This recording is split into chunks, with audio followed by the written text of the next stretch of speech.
Israël n'est pas aligné sur les positions de ce monsieur. De route. Écoutez Bernard-Henri Lévy. Je lui ai dit merci il y a 3 jours. Aujourd'hui, je lui dis de quoi je me mêle. Franchement, qui est-il pour ordonner à Israël et à l'Iran, à Israël, à cesser le feu? Là, il y a quelque chose qui m'échappe, franchement. Bah oui, il y a quelque chose qui t'échappe. Quand il fallait dire, quand pendant des semaines, je crois même que depuis presque Trump arrive au pouvoir, eux tous les jours, on dit que Trump devait imposer la fin de la guerre entre l'Ukraine et la Russie, c'était normal. Pour eux tous, c'était normal que Trump, président des États-Unis, qui a dit que lui, les trucs là ça ne l'intéresse pas, il fallait que Trump vienne se mêler du conflit russo-ukrainien. Par contre, Trump, qui est soutien des sionistes et qui donne l'armement à Israël et qui est venu justement bombarder le nucléaire iranien parce que soi-disant c'était la cause de l'intervention de Netanyahou. Et donc Netanyahou n'avait pas pu aller jusqu'au bout et donc il est venu pour ça. Quand il vient pour finir ça, et il dit après on arrête, tu dis mais qui tu es? Mais qui il est celui que vous avez appelé pour faire ça? Ou il n'est pas celui que vous avez appelé pour faire ça? Non mais c'est incroyable. Il est venu, c'était bien, c'était audacieux, en renfort d'Israël pour frapper des positions qu'Israël était sans doute mal équipé pour frapper. Il n'a pas les infos. Mais lui, il croit quoi. Donc pour tout le monde, il y a un prix à payer, sauf pour Israël. Les gens mettent autant d'argent dans une opération qui implique 125 avions selon les informations, et tu penses que c'est gratuit. Ces gens-là, ils ont trop de culot. Ils pensent qu'il fait ça gratuit. Ces gens-là, ils ont trop de culot. Des ingrats comme c'est pas permis.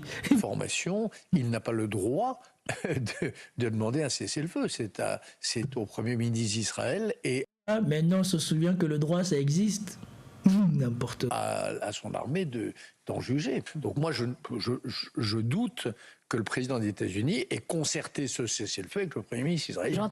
Bon, bah, il a peut-être écouté Emmanuel Macron. Il a peut-être écouté Emmanuel Macron qui demandait la désescalade. Mais Donald Trump la demande aussi depuis le début. Hein, Bon. C'est maintenant qu'on commence à voir les petites divergences qu'il y avait. En tout cas, moi, ça ne change rien pour moi. Comme je vous ai mis dans la publication de ce matin, on savait déjà qu'on se dirigeait vers ça. Tout le cinéma qui a été mis en place, ce n'est que pour sauver Israël, parce qu'ils sont en train de trinquer. Beaucoup ont découvert l'expression, ils ont bu le bouillon. Oui, Israël a bu le bouillon. Il a eu les yeux plus gros que le ventre. Et là, pour une fois, je pense que les Israéliens ont réalisé à quel point Netanyahou il est dangereux et à quel point il peut les sacrifier pour sa propre survie. Parce que c'est ce qu'il a fait en déclenchant cette opération.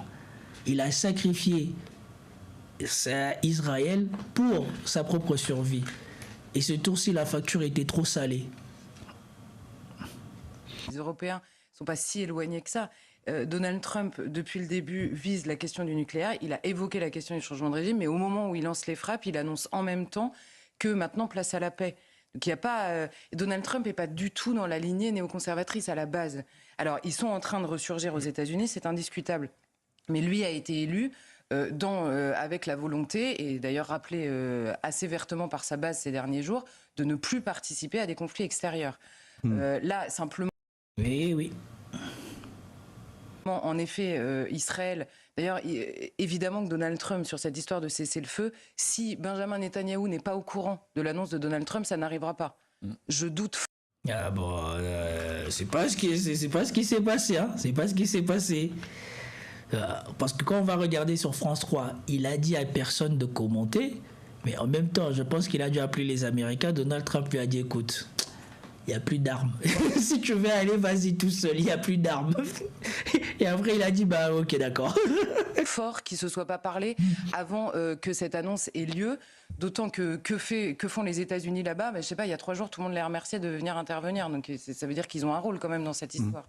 C'est-à-dire qu'il a réussi à faire Trump en 2 jours, ce que personne n'avait réussi à faire en 30 ans, c'est-à-dire arrêter le nucléaire iranien. Il y a une certaine... En plus, franchement, quand vous attendez les niaiseries de Pascal Praud, tous les experts ont déjà dit que le nucléaire iranien n'est pas arrêté.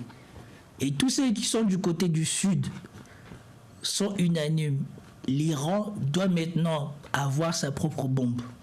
Et nous avons vu que les Chinois et les Russes sont en train d'acheminer le matériel nécessaire pour la protection de l'Iran. Quand ça sera mis en place, si jamais les Occidentaux ne respectent pas leurs engagements ce tour-ci, l'Iran va se doter de l'arme atomique, un point, un trait. Et de toute manière, plus ça va passer dans le temps, plus l'Iran va se renforcer à cause de tout ce qu'elle est en train de construire avec les BRICS. Quand tous les voies de communication qui sont en train de se mettre en place avec la Chine et autres vont être mis en place, eh ben, l'Iran n'aura plus besoin, à proprement dire, d'avoir la totale levée des sanctions des Occidentaux, puisque du côté du Sud maintenant, de plus en plus, ils sont en train de rattraper le retard qu'ils avaient sur tout ce que les Occidentaux font. Soit disons les puces électroniques, machin et tout ça là. Les puces pour tout ce qui est utilisation domestique, eh ben, les Chinois maintenant sont capables de les produire. Et ils s'améliorent de mois en mois, d'année en année. Et donc, bientôt, plus besoin d'Occident.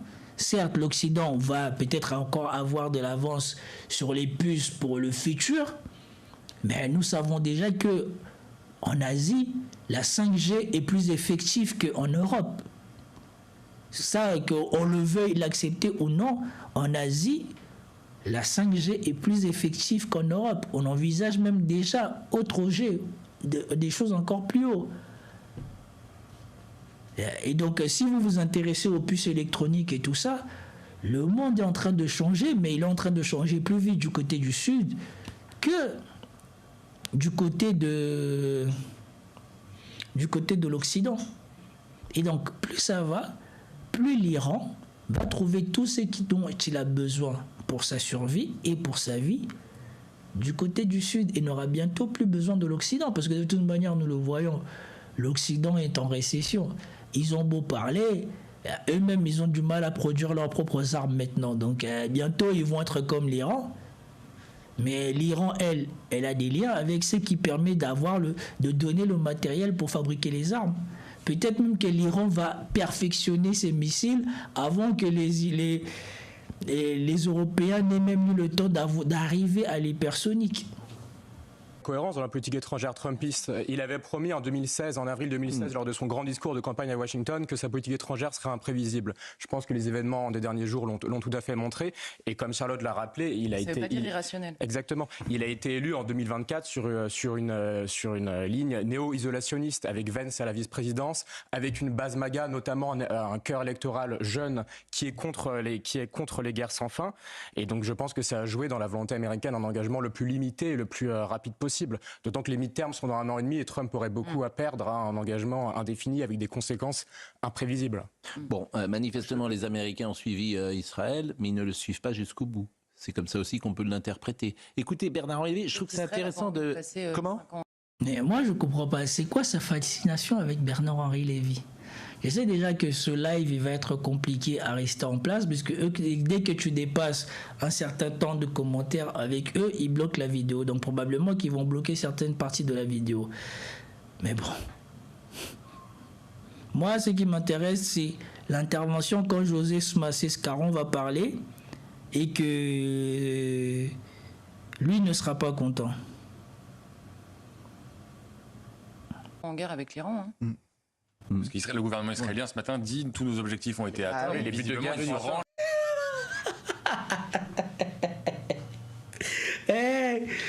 Seigneur, ces gens-là, ils n'ont pas la honte. Ils ont dit soudainement, hier, tous leurs objectifs n'étaient pas atteints. Trump, il déclare le cessez-le-feu.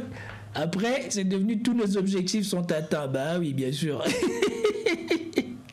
À la décision de Donald Trump, il n'y a pas de